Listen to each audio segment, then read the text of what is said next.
বাইরে থেকে ঝকঝকে সুন্দর দেখালেও ভেতরের চিত্র একেবারেই ভিন্ন। অযত্ন আর অবহেলায় আজ বেহাল অবস্থা বীরশ্রেষ্ঠ সিপাহী মোহাম্মদ মোস্তফা কামালের নামে নির্মিত স্মৃতি জাদুঘরটির।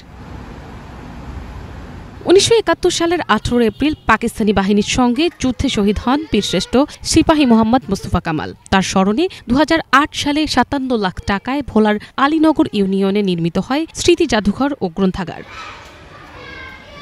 তবে যাকে কেন্দ্র করে জাদুঘরটি তৈরি তার স্মৃতিচিহ্ন আজ ফিকে হয়ে গেছে। পুরনো হয়ে গেছে আসবাবপত্র, নেই মুক্তিযুদ্ধের কোনো স্মৃতিচিহ্ন। প্রায় ৪,০০০ বই থাকলেও মোস্তফা কামাল বা মুক্তিযুদ্ধের ইতিহাস সংক্রান্ত কোনো বই নেই এই জাদুঘরে।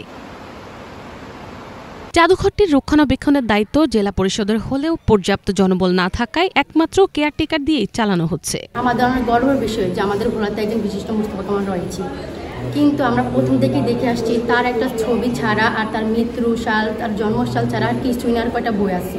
আমাদের এখানে বিশিষ্ট মোস্তফা কামালের নামে একটি জাদুঘর প্রতিষ্ঠিত হয়েছে, কিন্তু আমরা প্রথম থেকেই দেখছি এই জাদুঘরে সামান্য কিছু বই ছাড়া আর কিছুই নেই। মুক্তিযুদ্ধের সম্পর্কে যদি কোনো বই যেগুলো দিয়ে ওনারা শহীদ হয়েছে কিছু জিনিসপত্র যদি থাকতো তাহলে আমরাও জানতে পারতাম, আর পরের প্রজন্মরা জানতে পারতাম, আমাদের ছোট ভাই বোনরা। আমাদের এই জাদুঘরে একটা তেমন যুদ্ধের কোনো অস্ত্র নেই, তার ব্যবহারের কোনো জিনিস নেই। এই জাদুঘরে ২০০৮ সাল থেকে কিছু বই ছাড়া মুক্তিযুদ্ধের অন্য কোনো কিছুই নেই। এখানে বিভিন্ন পর্যটক আসে, তারা বই ছাড়া কিছু দেখতে না পারে না বিদায় তারা কিছুক্ষণ থেকে চলে যায়। আমার একটাই দাবি, এই জাদুঘরটাকে জাদুঘর পরিণত করা হোক।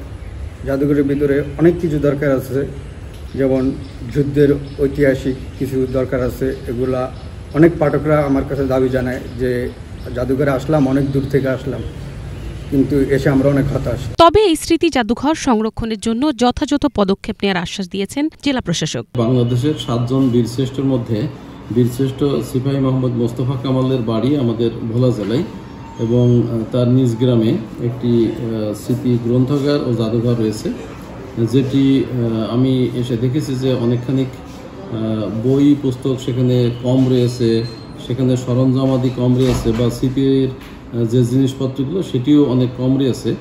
তো এই বিষয়গুলো নিয়ে আমি কাজ করছি এবং আমি আশা করছি সেই স্মৃতি জাদুঘরটি আমরা যাতে সেখানে পর্যাপ্ত বই পুস্তক থাকে, সেখানে যত্ন করে সংরক্ষণ করা হয়, সেখানে জনগণ দেখতে আসলে সেখানে যেন একটি পরিবেশ তৈরি হয় যে বীরশ্রেষ্ঠ শহীদ মোস্তফা কামালের নামে এই স্মৃতি জাদুঘরটি এবং গ্রন্থাগারটি সেইটি তৈরি করার জন্য, সেই পরিবেশ অবয়ব দেওয়ার জন্য আমি যথাযথ চেষ্টা করতেছি জেলা প্রশাসনের পক্ষ থেকে। কালের সাক্ষী এই জাদুঘরটি সংরক্ষণের সরকারের কাছে দাবি জানিয়েছেন এলাকাবাসী সহ অনেকেই। মিনালা দিবা, বাংলা ভিশন নিউজ ডেস্ক।